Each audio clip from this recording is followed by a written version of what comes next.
ഏകാദശി വ്രതം എടുക്കുമ്പോൾ 3 ദിവസത്തിനാണ് പ്രധാനം. അത് ഇന്നത്തെ ദശമി, പിന്നെ നാളെ ഏകാദശി, മറ്റന്നാള് ദ്വാദശി.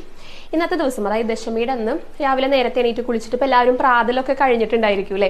ഇനി ഉച്ചയ്ക്ക് ഊണ് കഴിച്ചു കഴിഞ്ഞാല് പിന്നെ ഇന്ന് ഒന്നും കഴിക്കരുതെന്നാണ് പറയാം. രാത്രി ഒന്നും കഴിക്കരുത്. എന്നിട്ട് പിന്നെ നാളെ ഏകാദശിയുടെ ദിവസം ഇതേപോലെ തന്നെ സൂര്യൻ ഉദിക്കുന്നതിന് മുന്നേ തന്നെ എണീറ്റ് കുളിച്ചിട്ട് തീർത്ഥം സേവിച്ചുകൊണ്ട് വ്രതം നോറ്റു തുടങ്ങാം. അപ്പൊ തുളസി തീർത്ഥാണ് കേട്ടോ സേവിക്കേണ്ടത്. ഒരു ഗ്ലാസ് വെള്ളത്തില് 2 തുളസിയിൽ ഇട്ട് വെച്ച് കഴിഞ്ഞാൽ തുളസി തീർത്ഥമായി. ക്ഷേത്രങ്ങളിൽ നിന്ന് കൊണ്ടുവരുന്ന തീർത്ഥം സേവിക്കരുതെന്നാ പറയാ. കാരണം അതിൽ അക്ഷത ഉണ്ടായിരിക്കുമല്ലോ, അരി നെല്ലൊക്കെ ഉണ്ടായിരിക്കും. അതുകൊണ്ട് തുളസി തീർത്ഥം സേവിച്ചുകൊണ്ട് നമുക്ക് വ്രതം നോറ്റു തുടങ്ങാം. പിന്നെ നാളത്തെ ദിവസം പൂർണ്ണമായിട്ടുള്ള ഉപവാസം. അന്ന് മുഴുവനായിട്ടും ഒന്നും തന്നെ കഴിക്കരുതെന്നാണ് പറയുക. പൂർണ്ണമായിട്ടുള്ള ഉപവാസം എടുക്കണം.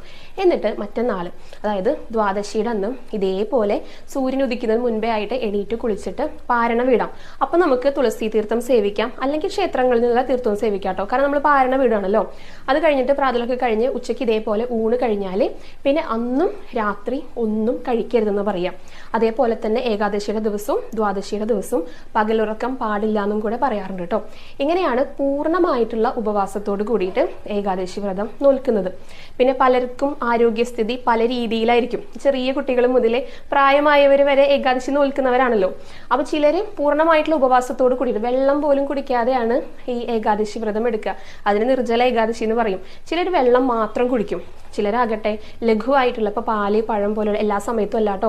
അത് നമുക്ക് സാധിക്കാത്ത സമയങ്ങളിലെ പാലോ പഴമോ കഴിച്ചുകൊണ്ട് ഏകാദശി വ്രതം എടുക്കാറുണ്ട്. ചിലർ അരി ഭക്ഷണം മാത്രം ഒഴിവാക്കിയിട്ട്, അതായത് ഇപ്പൊ ഗോതമ്പ് കൊണ്ടുള്ള ആ ഭക്ഷണം മാത്രം കഴിച്ചുകൊണ്ട് ഏകാദശി എടുക്കുന്നവരുണ്ട് കേട്ടോ. ഇതെല്ലാം ഓരോരുത്തരുടെ ആരോഗ്യസ്ഥിതിക്ക് അനുസരിച്ച് വേണം നമ്മൾ തിരഞ്ഞെടുക്കാനായിട്ട്. ഇപ്പൊ സ്ഥിരമായി മരുന്ന് കഴിക്കുന്നവരുണ്ടായിരിക്കും. പ്രായമായവരെ, അവർക്കൊന്നും അധിക സമയം ഇങ്ങനെ ഭക്ഷണം കഴിക്കാതിരിക്കാനൊന്നും സാധിച്ചു എന്ന് വരില്ല.